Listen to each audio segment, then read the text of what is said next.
네, 저는 올해부터 천연고찰 고운사 사찰림에서 이 산불이 휩쓸고 간 안타깝게도 불타버린 숲 속에서 이 생명들이 어떻게 다시 돌아오고 있는가, 그 자연 복원을 한 부분을 맡아서 연구를 하고 있는 연구원입니다. 저는 오늘 많은 분들이 오신다고 해서 막 과학적인 얘기나 어떤 통계적인 연구 얘기를 하려는 건 아니고요. 제가 최근에 고운사를 다녀와서 그 고운사 사찰림에서 정말 잿더미가 된 숲속에서 올라오는 놀라운 생명의 회복의 힘을 직접 목격하고 나서 그것이 너무나 감동적이어서 여러분들께 그 경험을 짧은 시간 동안 이나마 조금 나누고자 합니다. 그래서 제가 준비한 제목은 불탄 숲에서 자라난 푸른 희망의 이야기입니다. 올해 최악의 산불이 대한민국을 강타했습니다. 이 산불이 어마어마하게 심각한 피해를 낳았는데요. 그 피해 정도가 무려 축구장 6만 개. 축구장이 어마어마하게 넓잖아요. 저는 예전에 축구부를 했었기 때문에 얼마나 넓은지 잘 알거든요. 그 경기장 위에 서면 아득합니다. 끝과 끝이.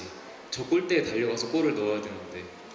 근데 그렇게 큰 축구장이 6만 개나 되는 숲이 그 민간 뭐 주택이나 아니면 사람들이 살고 있는 그런 데는 포함도 안 한 수치입니다. 그냥 순수히 숲만 축구장이 6만 개가 불탔습니다. 그리고 많은 사람들이 그 산불 때문에 대피를 해야 됐고요. 40명 이상의 주민분들이 돌아가시고, 그리고 또 수많은 사상자들, 그리고 수많은 이재민들을 낳았습니다. 집은 6천 채가 넘게 불타버렸고요. 고운사를 비롯해서 사찰, 문화유산, 우리가 지켜야 될 문화재 이런 것들이 총 60여 개가 넘게 불탔습니다. 그만큼 올해 있었던 산불, 올해 3월에 있었던 산불은 정말 우리나라의 숲에 어마어마한 타격을 낳았는데요. 제가 직접 이번 여름에 방문해서 찍은 고운사의 그 피해 모습입니다. 이 종이 뜨거운 열에 견디다 못해서 종이 터져나갈 정도로 이 너무나 뜨거운 불길이 사찰을 덮쳤고, 그래서 사찰의 많은 건물들 그리고 수많은 보물들, 유산들이 모두 불에 소실되었습니다. 그래서 많은 사람들이 이 사진을 보고 산불이 너무너무 끔찍하구나, 너무너무 무섭구나, 이것들을 다시 한번 깨달았던 순간인 것 같습니다. 이 당시에 그 고운사에 계시던 스님 한 분이 막 눈물을 흘리시던 모습이 뉴스를 타고 대중들에게 또 전달이 되기도 했습니다. 그래서 많은 사람들이 이 산불로 불타버린 고운사, 그리고 그 고운사 주변의 숲에 대해서 걱정하면서 사회적으로 많은 공감대가 이어지기도 했습니다. 근데 제가 여기서 여러분들께 들려드리고 싶은 이야기는요, 산불이 이렇게 끔찍했다 이 얘기가 아니라 이 고운사에 불타버린 종각 그 뒤로 어떤 풍경이 보이지 않습니까? 이 뒤쪽으로 벌써 푸른 새싹들이 한참 올라와 있습니다. 올해 3월의 큰 불로 산의 모든 것이 다 파괴되었다고 생각했습니다. 근데 불과 2, 3개월 만에 이 푸르른 새싹들이, 그리고 풀들이, 어린 나무들이 저 산을 빼곡히 메운 것입니다. 제가 직접 올라가 봤습니다. 올라가면서 이 새싹들이 어떤 나무들인지 자세히 볼 기회가 있었는데요. 뭐 개온나무, 황칠나무, 뭐 생강나무, 그리고 쪽동백나무, 이런 여러 가지 나무들이 정말 불타기 이전에 있었던 나무들이 다 그 불타버린 뿌리와 밑동과 그리고 흙 속에서 올라와서 새싹이 찬란하게 푸른 새싹으로 빛나고 있는 그 모습이 바로 올해 3월에 불타버렸던 그 숲의 모습이었습니다. 그래서 저는 이 자연의 놀라운 회복력을 지켜보면서 정말 그 숲에서 감동을 느꼈습니다. 마치 불타버린 어떤 법당의 폐허처럼 서 있는 불타버린 소나무, 참나무들을 보고 가슴이 아팠지만, 그 밑에서 그 불타버린 뿌리에서 올라오는 새싹들이 이 숲 바닥을 검게 그을린 바닥이 아니라 마치 초록빛 바다의 물결처럼 가득 메우고 있었습니다. 어떤 나무들은 이미 키가 사람을 넘겨가지고 3월에 불이 났었는데 불과 7, 8월 만에, 그러니까 3개월, 4개월 만에 벌써 5, 6m가 넘어가는 어린 나무들이 막 자라고 있었습니다. 그래서 우리가 불타버린 숲은 완전히 잿더미고 폐허라고 생각하는데요. 그 숲을 그대로 놔뒀더니 벌써 그 땅에서 수많은 새싹들이 올라와서 나무가 될 준비를 마치고 있었던 겁니다. 어떻게 보면 이 새싹들에게는 기회일 수도 있겠습니다. 사실 아주 큰 나무들이 그림자를, 그러니까 그늘을 드리워서 그 밑에 있던 새싹들이 큰 나무로 자라지 못하도록 막고 있었던 것이거든요. 근데 산불이 일어나니까 그 위에 있는 숲의 지붕이 뻥 뚫리면서 그 어린 나무들이 받아서 먹을 수 있는 영양분, 태양으로부터 온 빛, 그리고 양분들이 이 새싹들에게 엄청난 기회의 공간이 된 것입니다. 그래서 아주 무섭게 자라고 있습니다. 불이 타서 안에 그 나무의 빈 부분이 완전히 다 타버린 소나무 옆에서도 이렇게 참나무들의 새싹들이 올라오고 있습니다. 갈참나무와 굴참나무, 개온나무 이런 작은 화렵수들이 마구 새싹을 피워 올리고 있었습니다. 나무뿐만이 아닙니다. 동물들도 이제 다시 돌아오기 시작했습니다. 사실 불타버린 땅에서 재들이 계속 흘러나와서 여기는 숲속에 있는 계곡이거든요. 그 계곡의 모래에 검은 재들이 아직도 많이 쌓여 있습니다. 근데 그 잿가루가 쌓인 계곡의 모래톱에 굉장히 반가운 발자국이 하나 찍혔습니다. 혹시 화면에 잘 보이시나요? 여기 이렇게 발자국이 찍혔습니다. 이것이 누구의 발자국일까요? 궁금해서 카메라를 한번 설치를 해봤습니다. 노루가 다시 숲속에 돌아왔습니다. 사실 불타버린 숲이라서 동물들이 다 도망갔을 것이라고 생각하지만 불탄 이후에 자라는 새싹들을 먹으러 또 초식동물들이 많이 돌아와 있습니다. 그래서 노루가 이제 큰 불이 났었던 그 숲에 다시 돌아와서 또 풀을 뜯어먹으러 또 물을 마시러 그 계곡에 다시 돌아온 그런 모습입니다. 이 사진은 산불이 지나간 이후에 황폐화된 땅을 사람들이 복구하는 모습입니다. 그 나무를 심어주고 있죠. 우리는 산불이 지나가면 항상 나무를 심어야 한다고 생각을 합니다. 그래서 수많은 사람들이 자원봉사를 해서 이 불탄 숲에 찾아가고 그래서 나무를 심고 많은 사람들이 성금을 모아서 숲에다가 나무를 심으려고 합니다. 그런데 제가 말씀드리고 싶은 부분은 여기서부터 시작합니다.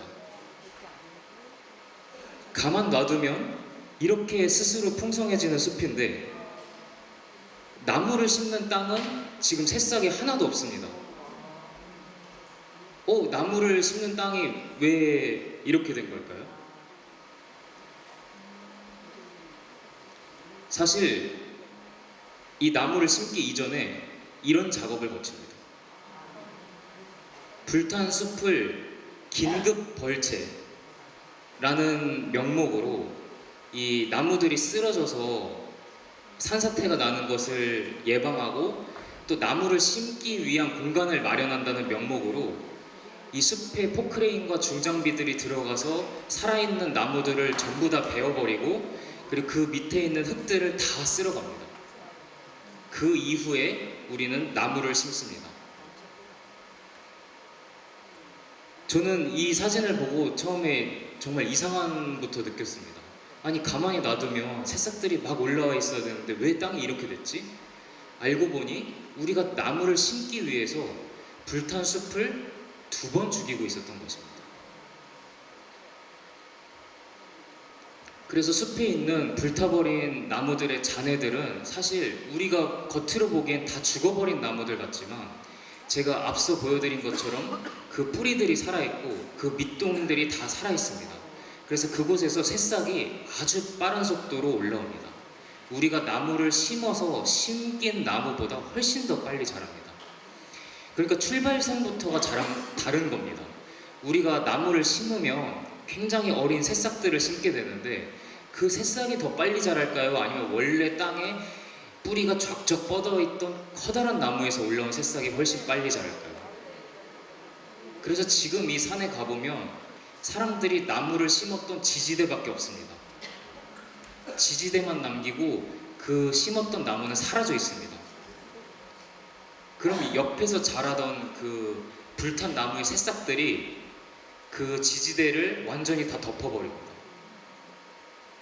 사실 나무 심기를 위해서 땅을 이렇게 만들지 않았더라면 그 불탄 나무의 그루터기나 땅에 묻혀있던 새싹 종자들이 우리가 심었던 나무들보다 훨씬 더 빨리 자라서 벌써 숲이 되어 있을 것입니다.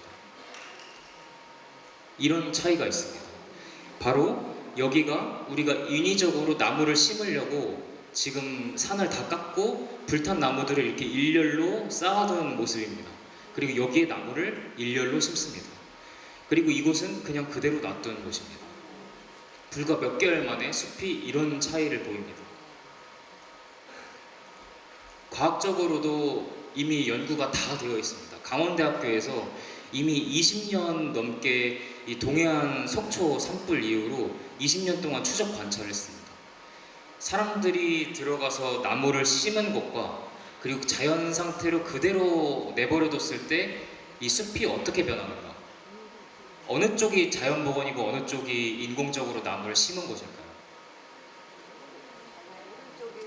네, 맞습니다. 이곳이 그냥 그대로 놔둔 곳입니다. 20년 만에 우리 숲의 4층 구조를 완전히 회복했습니다. 4층 구조란 풀, 키 작은 나무, 키 큰 나무, 그리고 아주 키가 큰 나무, 이 4층 구조를 20년 만에 회복하는 걸 볼 수 있었습니다. 그에 반해서 우리가 흙을 다 밀어내고 그리고 불탄 나무들을 잘라내고 나무를 심었던 곳에는 지금 흙과 안반층이 그대로 드러나 있습니다. 이렇게 나무를 심으려고 나무 원래 있던 불탄 나무를 베어내고 그 땅을 헤집으면서 이 나무가 땅을 잡고 있던 힘이 약해지면서 흙이 다 쓸려 나갑니다. 그리고 이 흙은 사실 나무보다 귀중한 것이 산에 있는 흙입니다. 이 흙, 영양가가 많고 낙엽이 썩어서 식물들이 이용할 수 있는 양분들이 풍부한 그런 흙, 이 흙이 1cm 쌓이는데 얼만큼의 시간이 걸리는지 아십니까? 흙 1cm요. 흙 1cm 쌓이는데 200년에서 300년이 걸립니다. 그런데 우리는 나무를 심기 위해서 산에 포크레인을 들여보내고 중장비를 들여보내서 지금 이 소중한 흙들을 다 잃고 있는 것입니다. 그리고 나무를 심는데 우리가 심는 나무는 결국 나중에 80% 이상이 말라 죽고 그 옆에서 자라고 있던 자연스럽게 자라는 새싹들이 결국 이 숲을 만드는 것입니다. 그래서 사실 우리는 그 조림 성공의 신화를 갖고 있습니다. 이전에 독재 정권 때 산에 사람들을 동원해서 나무를 많이 심었습니다. 그래서 우리 강산이 푸르게 푸르게 되었다고 우리는 모두 생각하고 있습니다. 근데 실제로요, 그때 심었던 나무 중에 몇 퍼센트가 지금 살아남았을까요? 15%입니다. 85%는 자연스럽게 자라는 나무들이 모두 대체했습니다. 우리 저희 선배님들 그리고 저희 어머니, 아버지, 할아버지, 할머니 세대가 갖고 온 숲을 폄하하려는 게 아닙니다. 사실 그때 숲을 지키려고 노력했고 사람들의 벌목을 막았습니다. 그리고 석탄과 석유라는 화석연료가 등장하면서 사람들이 나무를 더 이상 쓰지 않아도 되게 되었습니다. 사실 그것이 우리 강산을 푸르게 푸르게 만든 것입니다. 사람들의 나무를 이용하는 것이 줄어들면서. 그래서 85% 이상의 우리가 바라보고 있는 푸른 숲이 자연스럽게 복원된 그런 숲입니다. 그래서 우리는 이 산에 아무리 큰 산불이 덮쳐도 무시무시한 산불이 숲을 다 휩쓸고 지나가도 사실 자연은 스스로 자신을 풍성하게 만들고 복원할 수 있는 힘이 있는 것입니다. 자연이라는 뜻을 한번 다시 생각을 해보겠습니다. 이 한자가 스스로 자애, 그러할 연입니다. 그래서 자연의 것들은 스스로 존재하고 스스로 알아서 풍성해지고 알아서 생육할 수 있는 것이 바로 자연입니다. 그리고 우리가 그 자연에 스스로 번성하고 생육하는 힘을 믿고 기다려줄 때 우리는 완전히 불타버린 숲에서도 물결치는 푸른 새싹들의 바다를 볼 수 있었습니다. 즉, 우리가 자연을 통제하고 간섭하려고 하는 힘을 조금만 걷어들였더니 그 빈자리를 자연의 놀라운 회복력이 무섭게 치고 올라오는 것입니다.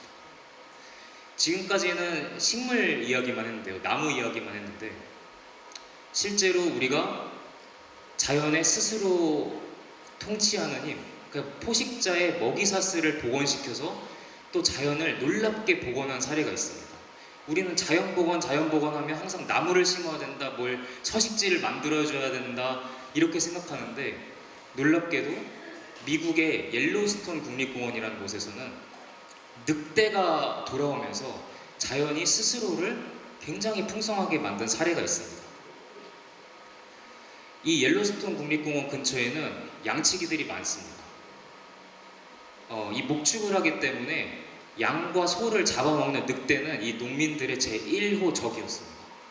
그래서 사냥꾼들이 이 미국 서부의 옐로우스톤 국립공원에 늑대들을 모두 박멸합니다. 그래서 늑대들이 싹 사라졌어요. 그랬더니 어떤 일이 일어났냐면 늑대가 사라지니까 강이 마르고요.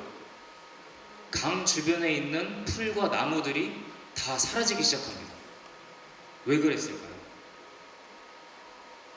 늑대가 사라지니까 사슴들이 늘어났습니다.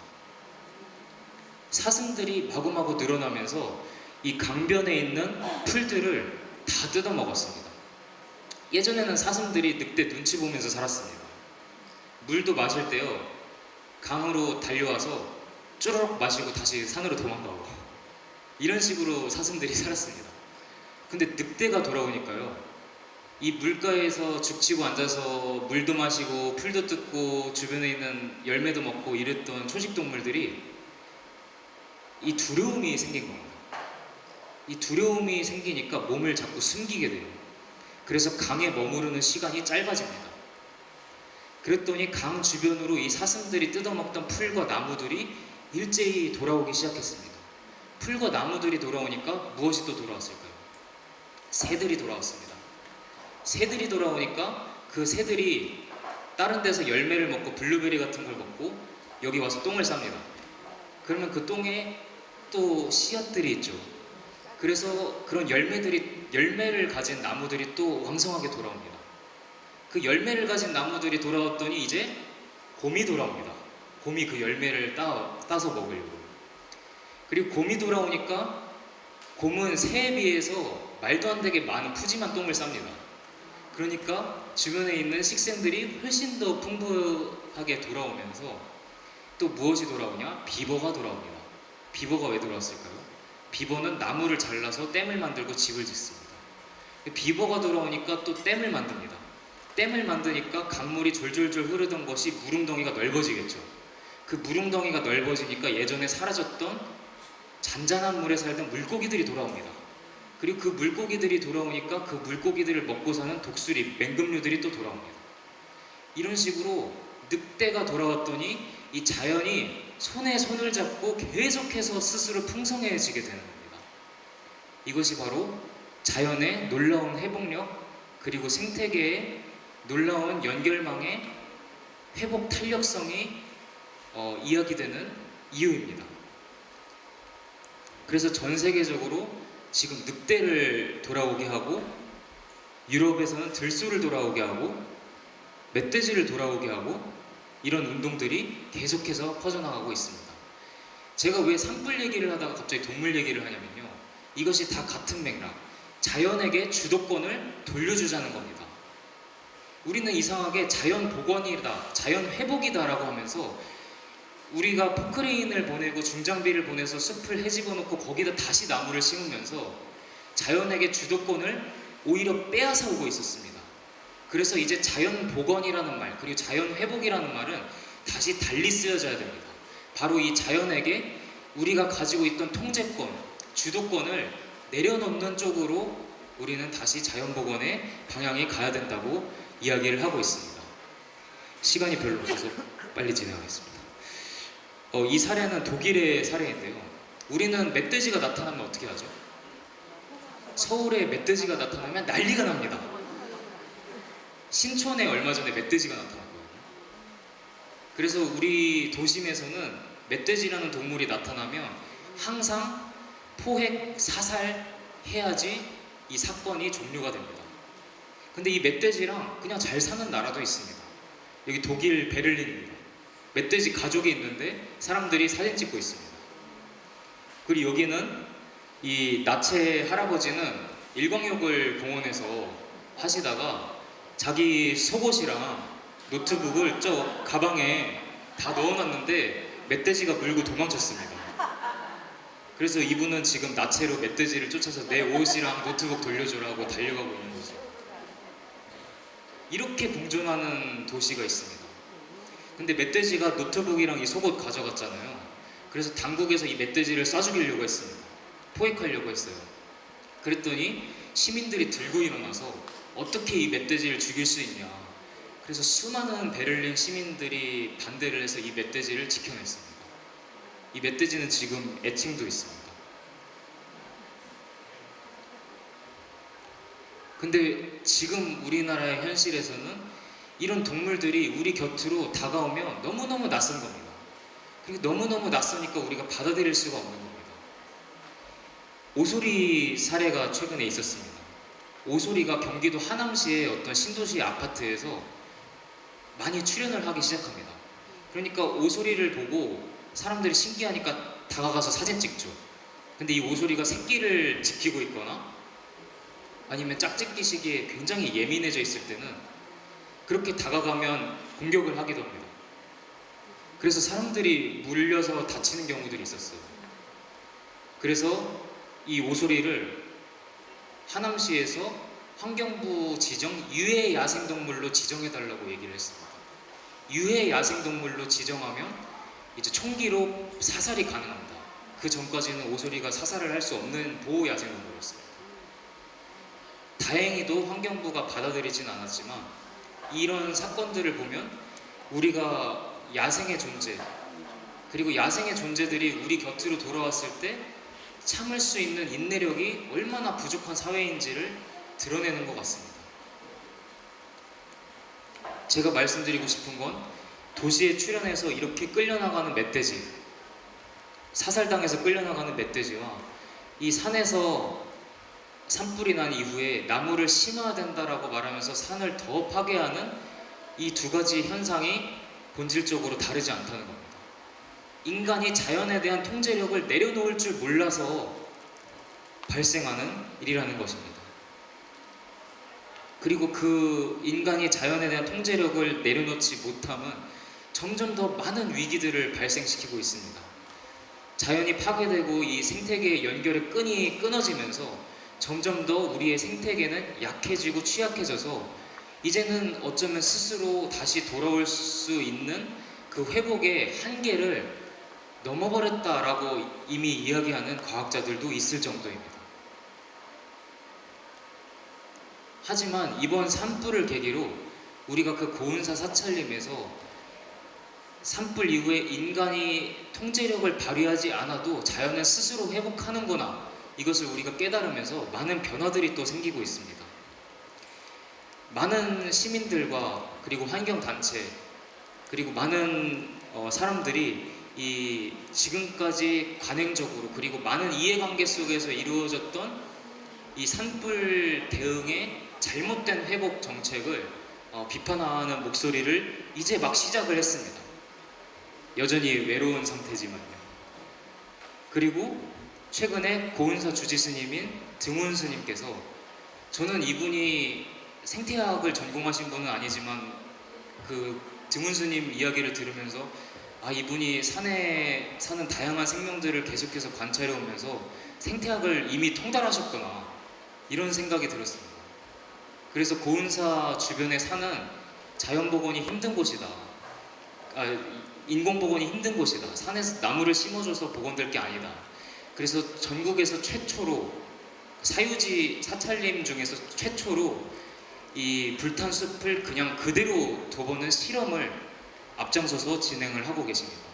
그리고 저 같은 연구자들, 학자들이 이제 이 고운사 사찰림에 들어가서 이 자연이 사람들이 나무 심어줬을 때보다 얼마나 더 빨리 회복되는지를 우리가 지금 지켜보고 있습니다. 저는 우리 사회에 이렇게 달라지고 있는 모습들이 어쩌면 이 고운사 사찰림, 완전히 불타버린 숲 밑에 바닥에서 올라오는 푸르른 새싹들과 같은 움직임이 지금 우리 사회에서 일어나고 있다고 생각합니다. 하지만 이렇게 푸르게 자라나는 새싹들도 언제든 다시 긴급 벌채, 산림 복구, 숲 가꾸기 이런 미명으로 다시 갈아엎어지고 파괴될 수가 있습니다. 그래서 우리 사회에서 이렇게 잘못된 관행과 잘못된 정책을 바꾸려는 움직임들이 일어나고 있지만 여러분들의 한 사람 한 사람의 관심이 지금 절실히 필요한 때입니다. 그래서 저에게 이 새싹들은 저희에게 명령을 하는 것 같습니다. 우리 인간들에게. 얼마 전에 작고하신 그 유명한 환경운동가이신 제인구달 선생님께서도 항상 말씀하셨지만 바로 희망의 실천을 주문하고 있습니다. 이 새싹들은 본인들이 불타버린 숲의 바닥에서 올라와서 자신의 푸릇푸릇함을 우리들에게 생명의 빛을 보여줌으로써 우리에게 희망을 보여줬습니다. 그 다음으로 우리 사람들이 이어받아서 해야 하는 일은 이 희망을 바로 실천하는 일입니다. 그래서 무생명들이 다양하게 조화롭고 연결되는 그런 세상에서 우리가 함께 살아갈 수 있도록 인간의 자연에 대한 통제력을 조금 내려놓고 그리고 그 통제력을 내려놓는 방향으로 우리 사회가 변화할 수 있도록 매일매일 관심을 기울이고 실천하는 일을 이 불탄 숲에 고운사의 불탄 숲의 새싹들이 우리에게 명령하고 있는 것 같습니다. 이상으로 준비해온 이야기를 마치겠습니다.